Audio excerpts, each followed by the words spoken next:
जी नमस्कार। तो आज हम लोग शुरुआत करेंगे NCERT का एक्सरसाइज 3.2। और जैसा कि आप सबों को मैंने बताया था कि ये जो हम लोगों का चैनल है स्मार्ट 40 क्लासेस, ये केवल NCERT कंप्लीट कराने के लिए है और इस चैनल के माध्यम से आपको कंप्लीट NCERT का सॉल्यूशन मिलने वाला है। तो यदि वीडियो अच्छी लगी आपको और अच्छी लगेगी तो प्लीज़ लाइक शेयर और सब्सक्राइब जरूर करिएगा। अगर वीडियो में कहीं कमी दिखाई दे तो कमेंट करके ज़रूर बताइएगा। चलिए आज हम लोग स्टार्ट करते हैं NCERT का एक्सरसाइज 3.2।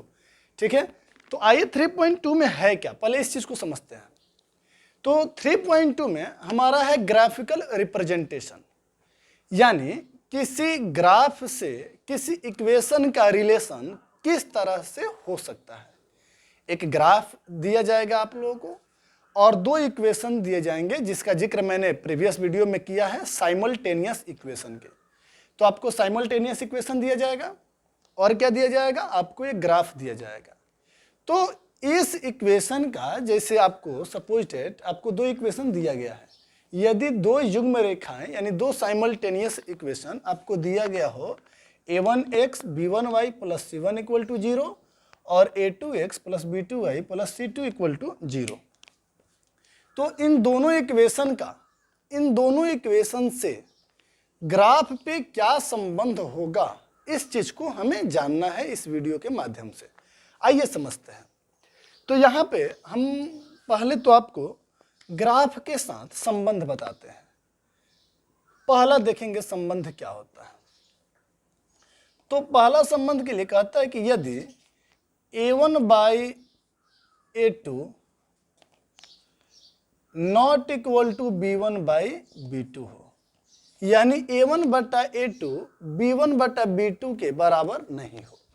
तो जब a1 by a2 not equal to b1 by b2 होगा, इसका मतलब उस समय जो रेखाएं होगी ग्राफ पर, वो रेखाएं कैसी होगी, प्रतिच्छेदी होगी, यानी लाइंस आर इंटरसेक्टिंग। रेखाएं कैसी हो जाएगी, प्रतिच्छेदी हो जाएगी। अगर हम एक ग्राफ बना करके बात करें तो देखिए ये ग्राफ हमारा है, ये x एक्सिस है और ये y एक्सिस है। अगर इस पे हम बात करते हैं, एक लाइन इधर से जाएगा एक लाइन इधर से आएगा, तो देखो ये दोनों रेखाएं एक दूसरे को कहाँ काटी है, एक बिंदु पर काटी है। प्रतिच्छेदी रेखाएं हैं, एक दूसरे को काट रही है, और दो प्रतिच्छेदी रेखाएं यानी टू इंटरसेक्टिंग लाइंस जो होते हैं एक दूसरे को एक ही बिंदु पर काटते हैं। अब आप हमको एक बात बताइए कि एक बिंदु पर काट रहा है तो कितने सॉल्यूशन होंगे, एक सॉल्यूशन होंगे। यानी हम इस तरह से कह सकते हैं कि रेखाएं प्रतिच्छेदी होगी और इसके कितने हल होंगे, एक हल होंगे, इसके एक हल होंगे। अब समझेंगे यहां पर, जब इसके एक हल होंगे तो ये क्या हो जाएगा, कॉन्सिस्टेंट होगा कि इनकॉन्सिस्टेंट, तो हो जाएगा कॉन्सिस्टेंट, यानी ये संगत हो जाएगा। कैसे, देखो आप याद रखो कि जब दो इक्वेशन का सॉल्यूशन पॉसिबल हो, वो चाहे एक सॉल्यूशन हो या अनंत सॉल्यूशन हो, यदि हल पॉसिबल है, हल संभव है, तो रेखाएं संगत होती है, और हल नहीं होने वाला है तो रेखाएं असंगत होती है। तो इस तरह से हम लोग कह सकते हैं कि ये जो रेखाएं हैं, रेखाएं कैसी है, संगत है। रेखाएं कैसी है, संगत। संगत की अगर हम बात करें तो कह सकते हैं कि रेखाएं जो है साथ में है। आप देख रहे हो ना, ये दोनों रेखाओं का कहीं ना कहीं तालमेल हो रहा है। ठीक है, दोनों एक दूसरे के साथ कहीं ना कहीं मिल रही है। तो जब मिलेगी रेखाएं तो संगत होगी, कंसिस्टेंट होगी, और कंसिस्टेंट होगी तो एक हल होंगे। चूंकि एक हल कब होंगे, जब प्रतिच्छेदी का कंडीशन आएगा, यानी इंटरसेक्टिंग का कंडीशन आएगा। तो ये हो गया हमारा पहला। दूसरा देखेंगे, यदि a1 by a2 equal to b1 by b2 तो हो, लेकिन not equal to c1 by c2 हो, तो इस समय क्या होगा, जब a1 by a2 equal to b1 by b2 not equal to C1/C2 हो। तो इस कंडीशन में क्या होगा इसको समझते हैं। तो इस कंडीशन में अगर हम ग्राफ की बात करें तो आइए पहले ग्राफ देख लेते हैं इसका। देखिएगा ये है इसका ग्राफ, ये x एक्सिस है और ये y एक्सिस है। इसमें क्या होता है कि एक लाइन ऐसे गया और दूसरा लाइन अपना ऐसे चला गया, सपोज डेट।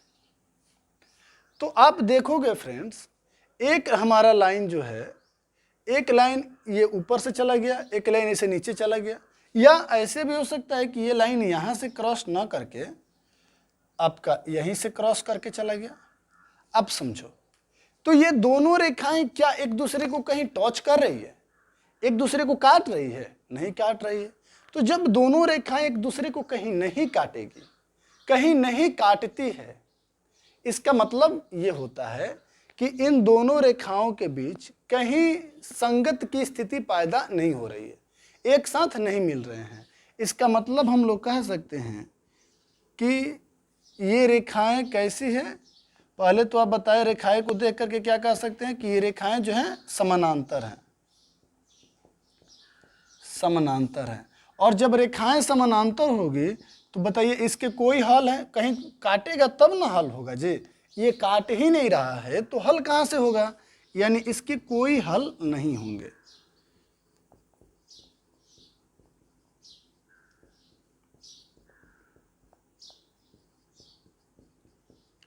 इसके कोई हल नहीं होंगे। अब जब हल नहीं होगा तो आप याद रखना कि उस समय क्या होगा, संगत होगा कि असंगत? तो बेटा उस समय हर कंडीशन में रेखाएं जो है असंगत होती है, यानी हम कह सकते हैं कि रेखाएं कैसी हैं? असंगत है। तो अब जब भी हम चेक करेंगे और इस कंडीशन में चला जाए A1/A2 not equal to A1/A2 equal to B1/B2 not equal to C1/C2 के कंडीशन में जाए तो हम लोग उस समय बता देंगे कि इसका कोई भी हल नहीं होगा और हल करने की जरूरत भी नहीं होगी। हम कहेंगे कि आप इसका एक स्क्रीनशॉट ले लीजिए ताकि हम आगे बढ़े। चलिए थर्ड कंडीशन हमारा क्या है, इस चीज को देखते हैं।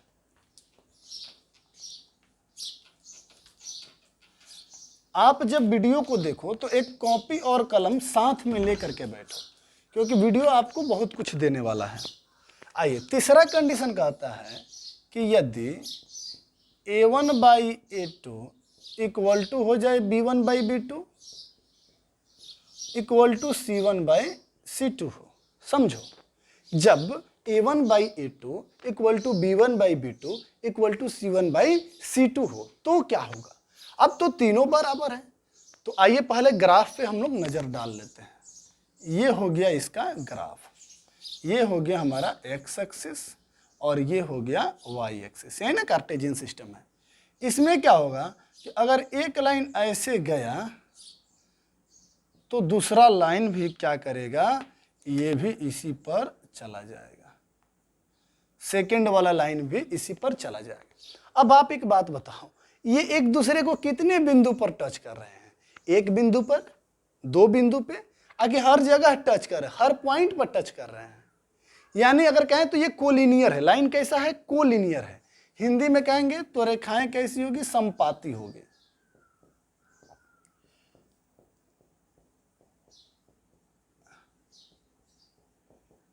रेखाएं समपाती होगी, पहला चीज। दूसरा चीज क्या है? तो इसके कितने सॉल्यूशन होंगे? देखो जितना जगह टच करता है ना उतना सॉल्यूशन होते हैं।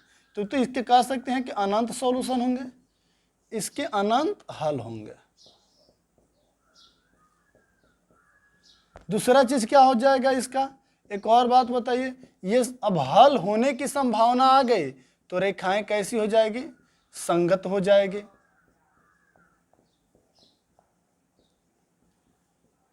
रेखाएं संगत होगी, ठीक है। तो ये हो गया हमारा तीनों लाइन का प्रॉपर्टी। आप स्क्रीनशॉट लीजिए और ये रहा आपका NCERT का बुक जो हमारे पास है। तो आइए हम लोग एक्सरसाइज 3.2 का एक क्वेश्चन लेकर के देखते हैं।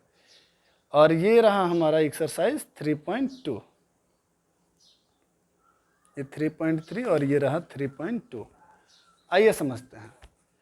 तो अगर हम बात करते हैं इसके वर्ड प्रॉब्लम क्वेश्चन की, जो 1 नंबर क्वेश्चन है, तो इसको देखिए, आप इसका स्क्रीनशॉट ले लीजिए ताकि हम इसको इरेज कर दें। देखिए बिल्कुल लाइव की तरह आप लोग पढ़िए, वीडियो को स्किप मत करिए। कुछ बच्चे ऐसे होते हैं जितना देर इरेज करेंगे उतना देर वीडियो को स्किप करेंगे, ऐसी कोई ज़रूरत नहीं है। बस ये वीडियो आप ही के लिए है, तो आप सीखते रहिए इससे। 1 नंबर क्वेश्चन की हम बात करते हैं। 10 student of class 10th took part in a mathematics quiz. If the number of girls is 4 more than the number of boys, find the number of boys and girls who took part in the quiz. इसका मतलब ये है कि 10 छात्र हैं जो किसी प्रतियोगिता में भाग लेते हैं। तो किसी प्रतियोगिता में कितने छात्र भाग लेते हैं? 10 छात्र। अब छात्रों के बीच है क्या? तो लड़का है और लड़की है। अब देखो बच्चों, 2 जिक्र हो गया, एक लड़का का जिक्र हो गया, एक लड़की का जिक्र हो गया। अब आप एक बात बताओ कि कितने वेरिएबल में चले गए? 2 वेरिएबल, सिंपल सी बात है। यदि 2 आदमी के जिक्र हो जाए तो 2 वेरिएबल, तो ये 2 वेरिएबल में चला गया। एक वेरिएबल हो गया लड़का और एक वेरिएबल हो गई लड़की। ठीक है, तो हमारे पास अब आता है कंडीशन, हम मान लेंगे let the number of boys equal to x and number of girls equal to y. English में ही लिख दिए, हालांकि कुछ बच्चे कह रहे थे कि सर हिंदी में ही लिखिए, तो कोई बात नहीं है, आइए हिंदी में ही इसको लिख देते हैं। आइए, तो हिंदी में क्या लिखेंगे? मान लेते हैं, माना कि लड़कों की संख्या बराबर x तथा लड़कियों की संख्या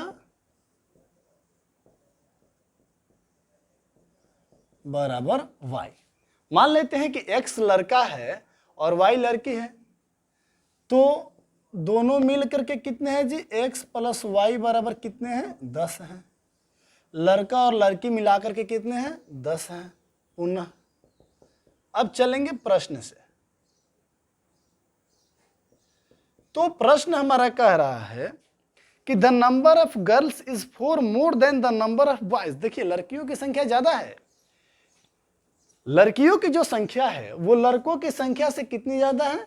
4 ज्यादा है।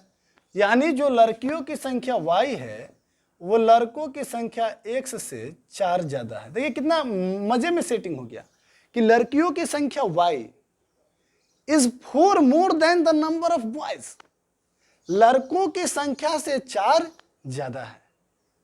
अब इसको सॉल्व कैसे करेंगे?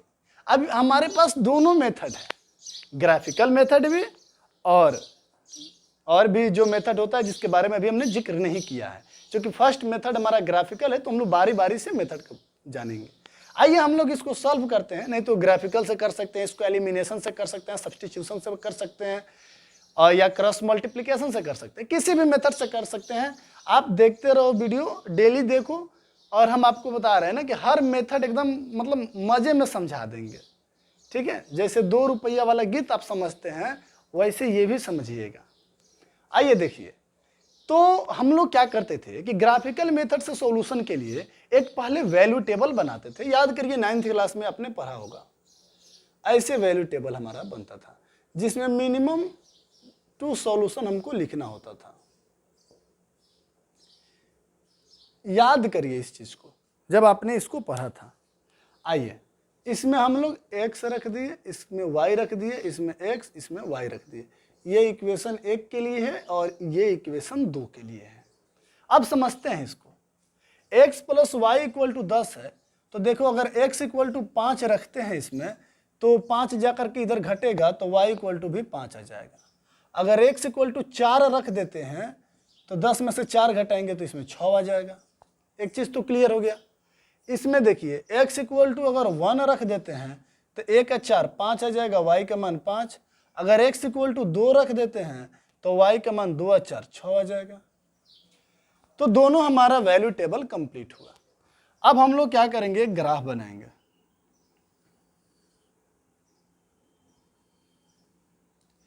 ये x एक्सिस और ये y एक्सिस। चलिए थोड़ा सा ग्राफ और बड़ा कर लेते तो बेहतर ही होता। आइए इधर कर लेते हैं हम ग्राफ को।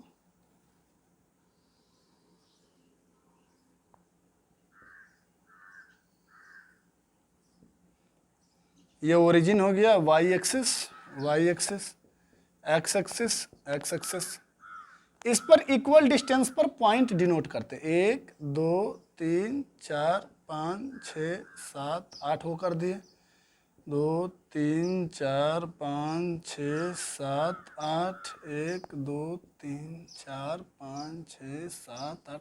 देखो आप सब इसको ग्राफ कॉपी एक आता है और ग्राफ कॉपी में ही आप बनाना, 2 3 4 5 6 7 8। देखो हमारा पर्सनल कांटेक्ट नंबर है 9771624909।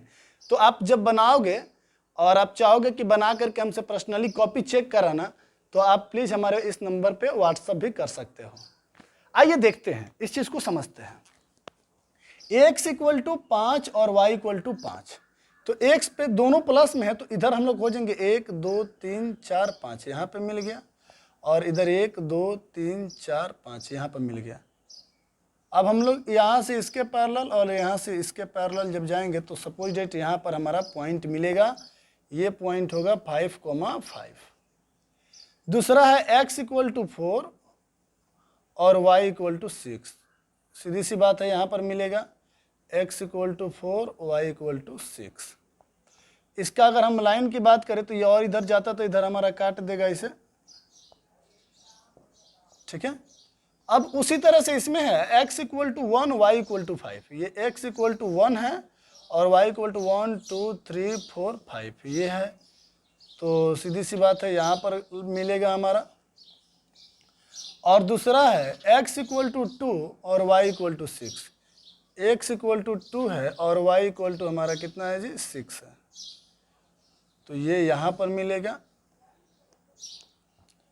तो इसको हम लोग ऐसे ग्राफ खींचेंगे तो ऐसे काटेगा। तो जब इस तरह से हम लोग काटेंगे इस लाइन को, तो आप देखोगे कि ये कहाँ पर मिलेगा,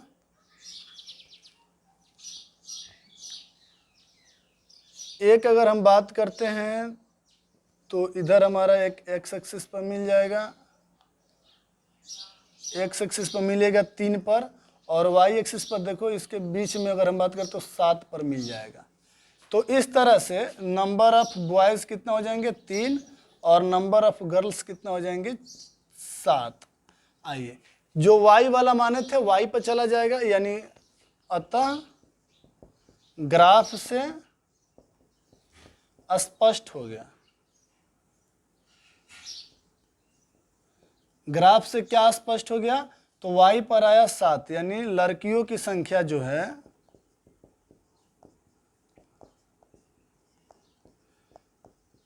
लड़कियों की संख्या y = कितना आ गया, 7 आ गया, और लड़कों की संख्या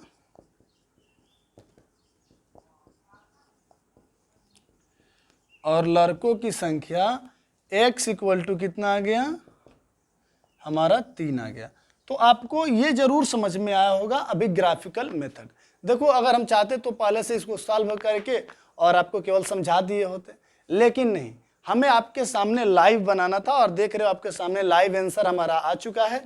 ये आंसर है हमारा, लड़कियों की संख्या 7 और लड़कों की संख्या 3। देखो लड़कों से 3 लड़कियां ज़्यादा है और दोनों मिला करके 10 है भी। तो फ्रेंड्स कैसा लगा आपको ये वीडियो? यदि वीडियो अच्छी लगे तो लाइक शेयर और सब्सक्राइब करिएगा। और देखिए इस तरह से जितने भी क्वेश्चन है एक्सरसाइज 3.2 का, मैं उम्मीद करता हूं कि सारे क्वेश्चन सबसे बन जाएंगे। 1-2 क्वेश्चन और अगले वीडियो में हम कराएंगे और फिर हम लोग रफ्तार के साथ धीरे धीरे आगे बढ़ते रहेंगे। जय हिंद, जय भारत।